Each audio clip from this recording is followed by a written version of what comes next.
to say that we're moving slightly away from the technical side onto something, I guess, a bit more financial, but this sort of crosses over both in a way. And having thought that I was doing the R&D credit presentation, we sort of already had a section on research and development right at the start, because that area of sort of low alcohol, no alcohol, how do you get there, how do you achieve it, how do you test things, how do you trial them, where are you spending money, who's spending time, that's exactly the sort of thing that we're really looking at and for.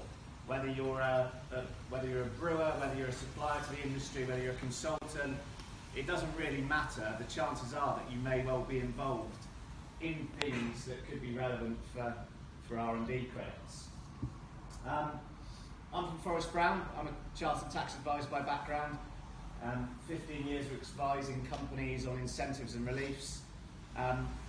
ForrestBrown, we're a tax consultancy, but a bit of a mix. So we've a team of accountants and tax advisors, but we've also a team who are from industry. So industry background, scientists, engineers, technology consultants, all sorts of different people involved in it. So just wanted to take the time today just to run through a few things that I think are really applicable. We've worked with a few of the members of the BFBi to support on R&D credits. I know from having conversations already this morning that it's something that members are doing, and so for some of you, apologies if there's information which may be too simple, but for others it may help in identifying a few areas to think about.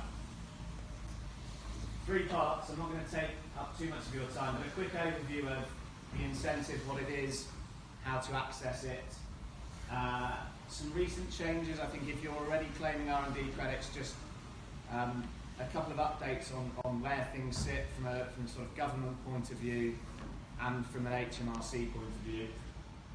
And then the third part, just a couple of practical tips, just to have a think about as you're looking at what's taking place.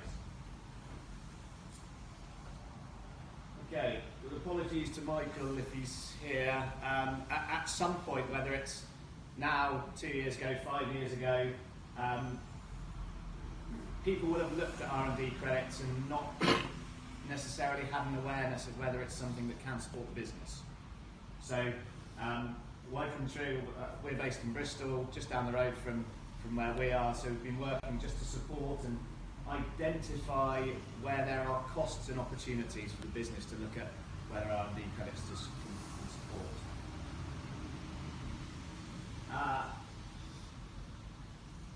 Strong government support for R&D credits, but 3 quick things. When we look at sort of the area around Bristol where we are, there's loads of sort of innovation taking place, and you sort of end up with clusters.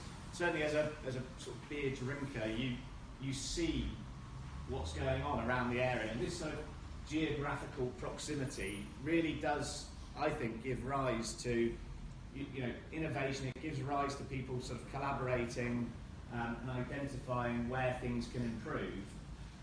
Certainly, there's been a number of studies that says those companies that are looking at R&D credits, who are looking to move forward and innovate, are gaining market share. It's making a difference to how the business progresses. So the basics, if you're a company subject to corporation tax, that's not quite right, because you might for a particular year not be paying any corporation tax. You can still recover money through the R&D credit system. It can be a simple payout from the government rather than a reduction in your tax. So key thing to be aware of. The other thing to note is this is all about money that you're spending as a business. So it's people costs, it's material costs for trials, for testing, it's people cost for thinking about approach, for designing approaches, for spending time testing, for working with suppliers, all those sorts of costs. But the key thing is, what are you spending as a business, and can those costs qualify for R&D credits? We've got 2 schemes in the UK, if I can make the pointer work. This scheme here, the SME scheme, that's for companies who are less than 500 people. That's going to apply to most companies in the UK. If you are part of a larger group, there's another scheme which has slightly less value from a monetary point of view, but still worth looking at if you do happen to either be part of a large group or are bought by a larger group. Average claim across the UK, clearly some sort of skew on this, but just under £60,000. Key thing to I think bear in mind when we're talking about R&D credits and cash is this can be worth up to 33p in the pound. So if you're spending 60 grand on stuff that qualifies, you can get up to 20 grand back. I think it's just useful to have that in mind as you look at, what are we spending and where and on what projects. It's an easy guide to, what can we potentially recover. Okay, the official definition of R&D from the guidelines, this is something that can really put companies off, I think, from looking at whether it can apply. Achieving an advance in science or technology feels like something that other people are doing rather than something that you might be looking to achieve. Often you're looking at how can we develop a better product for the consumer rather than necessarily coming at it from the angle of, is this something that is scientific or is it technological, and are we moving it forward? But I think when we break this down, when you're looking at your projects, your products, do you have those elements that are, how do we go about it? How do we best achieve something? I think the low alcohol side of things is a great way of looking at it. There's numerous challenges which are definitely scientific. You have to spend money and time thinking about it. You have to spend money and time testing it. The chances are that with anything like that, it's not going to work first time. And so that technical expertise, because this is a very technical area in a lot of cases, that's where your time and money goes, and that's where the R&D credits, certainly from a government point of view, are looking to support.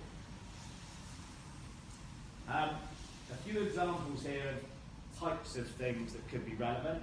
I think if I look at this one, there we are, adapting recipes, maintaining flavour. This is not just low alcohol, no alcohol, but this is across the board. There are challenges, there are areas that you're looking at to improve, and these types of things can have a real impact. One of the examples that we had when we were chatting earlier on was actually a software example. So it's not necessarily the analog side of things, it's the digital side. So if there's software in the business, technology that might be used to support, whether it's the e-commerce side or it might be technology to support the actual production, then that's definitely an area as well to consider. Are we spending, can those costs potentially qualify?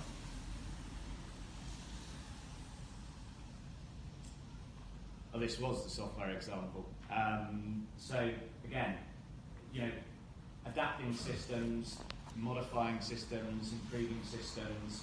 I think the key thing for me here is that there's a pretty significant benefit to this, and with anything that's technological, you tend to do it, and then it needs redoing and upgrading and moving forward as time progresses. So the chances are that there's more investment going into it. I wanted to mention this just because it's not just one area of the business that you should look at. Look at where money's being spent and what you're improving, updating, changing. That's where the R&D credits are aiming to support. Sector specialism, I just wanted to highlight this again. We're looking across a range of things here. So if you're looking at the technical side of things from a production point of view, keep in mind that having that link between what you're doing and how you're then presenting it to HMRC is quite important. A lot of the time you'll see that there are challenges from HMRC around R&D claims that are, we get what you're doing as a company, but you're not really telling us why it qualifies for R&D credits. And certainly for us, that's the big link, that it's almost that bit that sits in the middle that we're trying to make. Okay, so quick run through, that was sort of what it's worth, what sort of activities can be relevant, what you're looking for. The world is changing around R&D credits, so more and more people are claiming them, which is great. People are looking at where they can support the business, but it does mean that HMRC and the Office of National Statistics has identified apparently 311 million fraud and error within the system. So what that means is there's lots of people who are looking at this industry and saying, you know, let's try and grab a slice of this. It's not common knowledge that the industry is completely unregulated, and so I think when we look at it as regulated by the Chartered Institute of Taxation in the UK, it's really important that businesses don't think that because they've got the money back from HMRC that that's approved. So HMRC do review claims and can review claims, but just because they've paid the money out, it doesn't mean that that's successful and that's all fine. So importantly, you know, it needs to be clear that with HMRC hiring another 100 compliance staff into their R&D team, they're going to be looking for higher quality in terms of what's supporting the R&D claims. This part to note here, we talk about 100 compliance staff, quality. Just be aware again, you've got to get this right. So the government's making this money available, more companies than ever are claiming, but please make sure you get it right. If you don't, this is like anything else within the tax system, potentially subject to penalties, etc. It also means that HMRC can, in certain circumstances, look back not just at the claim you've just made, but potentially up to 4 to 6 years before that. So not trying to sort of say it's readily available, but it's not, but just be aware of it's important to get this right. We had the budget this week. I sort of saw it as an innovation and an alcohol budget. I don't know if anyone sort of agrees with that. There was lots of potential changes in there. For R&D credits, the government's committed to innovation. It's committing billions more to innovation. It's committed to an R&D regime which really supports companies, enables them to invest in it. From 2023, a couple of new categories, cloud computing, data costs, from a technology side can be included that couldn't at the moment. Really good change. From 2023 as well, the government is saying that any overseas costs won't be able to be included anymore. They can be at the moment. That's going to affect people who are manufacturing, potentially if they're using overseas manufacturing. That's going to affect people using technology development teams abroad. Changes are taking place. What the government did back in March was issue a consultation, very wide-ranging consultation on R&D credits. The aim was, how can we make this better for everyone? What do we need to do? Companies gave their view, advisors gave their views, these types of bodies who we work with gave their views, and the government is yet to publish its results, but it's certainly highlighted by making a couple of changes in the budget that it wants to improve the system for everyone. So I think really strong government support, which is great, sharper focus on quality from HMRC, so just make sure you're getting this right. Okay, I think that's the environment for R&D credits at the moment. In terms of how to make sure you're getting this right, I think what can you do? There's a few simple things here.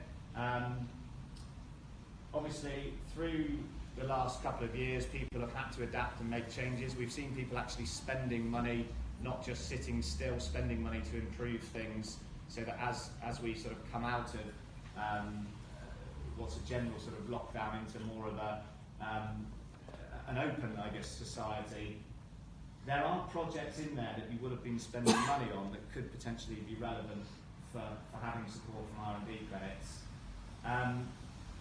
If you think about who understands what R&D is within your business, point 5 here, I would just make sure that there's a conversation, there's some sort of education across the team to say, how do we spot this? How do we identify what can potentially qualify as R&D credits? how do we capture those types of activities?